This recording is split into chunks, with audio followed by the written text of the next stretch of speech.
I was thinking, you know, somebody needs to come and help us. I saw people up on the bridge, and I thought, you know, they're just watching us, and I was really angry, thinking they're just going to watch us die. Roger Olean had reached the 14th Street Bridge moments after the crash. I stopped and got out of my car, crossed over the highway, and made my way down towards the river. Firefighters and paramedics hadn't arrived yet, but bystanders had begun their own rescue efforts.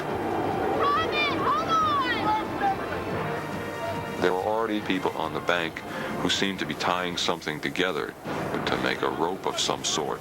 But the plane itself was, I would guess, at least 100 yards from the shore, and there'd be no way to get a rope out to the plane.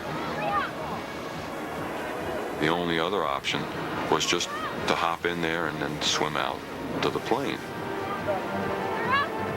I was overcome by the fact that these people out there in the water were helpless, they were frightened, they were hurt, and they needed help very, very badly. I guess it was just this overwhelming desire to try and do something as opposed to doing nothing, which I just couldn't live with. The people on shore tied their makeshift rope around Olean's waist. He had volunteered to brave the icy waters. I knew the water would be cold. I wasn't prepared for exactly how cold it was. It was almost like being electrified. It was just so immediate, and the shock of hitting that cold water. I thought at first maybe I could walk on the bottom of the river in between the ice chunks. Hang on, he's coming! But unfortunately, the minute you left the shore, the water was very deep, so there was no walking. The only thing I was focused on was getting out to the plane. I mean, focused to the point where I realized that my hands were so cold I couldn't feel them anymore, and I remember going through my mind, I wonder if I'll ever be able to use my hands again. And just thinking, well, that doesn't matter, I gotta keep going.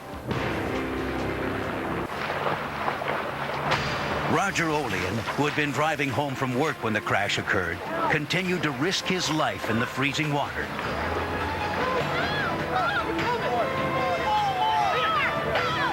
Tied to a makeshift lifeline, he struggled to make his way to the survivors.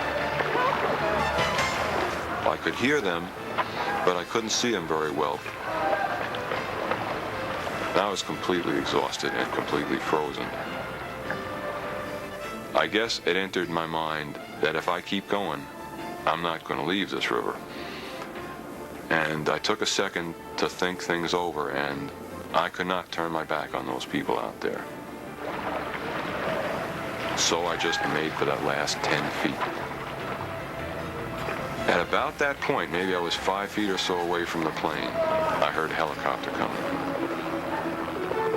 Park Police helicopter pilot Don Usher and medic Gene Windsor quickly realized they were the only hope for the survivors of Flight 90. We had the group of 5, and then one person separated from them by a portion of the fuselage. And we saw one guy kind of flailing around out in the ice by himself. And we went right to that individual, because we figured here's one that's out in the open, so we've got to do something with him right away. At that point, that individual began going backwards towards the shore. And when we looked, he was actually tied up with ropes and all kinds of other objects, and the people on shore were reeling him back in.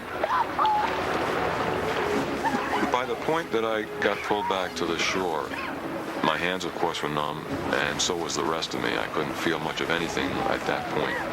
I reached the bank, and I found right away that I had a lot of trouble walking. And I was shaking so badly I couldn't control it. Once Don Usher and Gene Windsor saw that Olean was safe, they focused their attention on getting the survivors out.